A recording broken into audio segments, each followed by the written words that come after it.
ஆன்மீக நண்பர்கள் அனைவருக்கும் அன்பு கலந்த வணக்கங்கள்.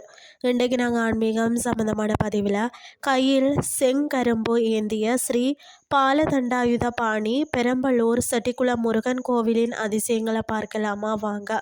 பெரம்பலூர் மாவட்டத்தில் செட்டிக்குளத்தில் அமைந்திருக்கக்கூடிய அருள்மிகு பாலதண்டாயுத பாணி திருக்கோயில் தமிழக முருகன் தலங்களில் மிகவும் தனித்துவமானதும் ஆன்மீக சிறப்பு மிக்கதுமாகும். வேல் மற்றும் தண்டத்துடன் முருகனை பார்த்து பழகிய நமக்கு கையில் செங்கரும்புடன் காட்சியளிக்கக்கூடிய இந்த அபூர்வ கோலம் மனதிற்கு பேர அமைதியையும் அணுவளவும் குறையாத அருளையும் தருகிறதுன்னு சொல்லலாம். திருக்கோயிலின் ஆன்மீக சிறப்புகளை பார்க்கலாமா.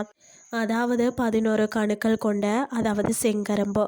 முருகப்பெருமான் தன் கையில் 11 கணுக்கள் கொண்ட செங்கரும்பை ஏந்தி அருள் பாலிக்கிறார். அன்னை காமாட்சி அம்மன் பார்த்தீங்கன்னா அசுரர்களை அழித்த முருகனை பாராட்டி தந்த கரும்பே இது என்பது தல வரலாறாக காணப்படுகிறது.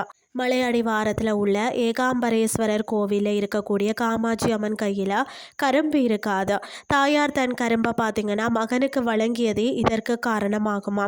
பொதுவாக பார்த்தீங்கன்னா தண்டாயுத பாணி தலங்களில் மொட்டை அடித்த கோலத்தில் காணலாம்.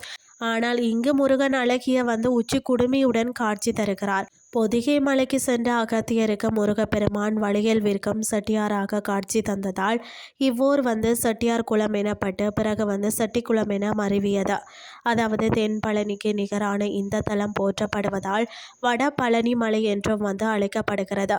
அது மட்டுமில்லாமல் பார்த்தீங்கன்னா அருணகிரிநாதரால் மனமுருகி பாடப்பெற்ற திருப்புகழ் பெற்ற தலமாகவும் காணப்படுகிறது. குழந்தை பாக்கியம் அருளும் கரும்பு தொட்டி பிரார்த்தனை. அதாவது பார்த்தீங்கன்னா மழலை பேறு இல்லாதவங்க சஷ்டி திதிகளில் விரதம் இருந்த மலை மீதுள்ள தலைவிருட்சமான வில்வ மரத்தில் தொட்டில் கட்டி வேண்டிக் கொள்கிறார்கள். வேண்டுகோள்கள் நிறைவேறிய பிறகு பெற்றோர்கள் தங்கள் குழந்தைய செங்கரும்புல தொட்டில் கட்டி மலையேறி இறைவனுக்கு தங்கள் நன்றியையும் நேர்த்திக்கடனையும் செலுத்துகிறாங்களாம். வரக்கூடிய சஷ்டி அல்லது கார்த்திகை நாளில் இந்த தலத்திற்கு சென்று கரும்பு ஏந்திய செட்டிக்குளம் பால தண்டாயுத பாணியை தரிசித்து நன்மைகளை பெறுங்கள் என்று சொல்லி கூறிக்கொண்டு இன்றைய ஆன்மீகம் சார்ந்த பதிவை நிறைவு செய்து கொள்கிறேன். இதே மாதிரி மற்றும் ஒரு ஆன்மீகம் சார்ந்த பதிவோடு உங்களை சந்திக்கிறேன். நன்றி.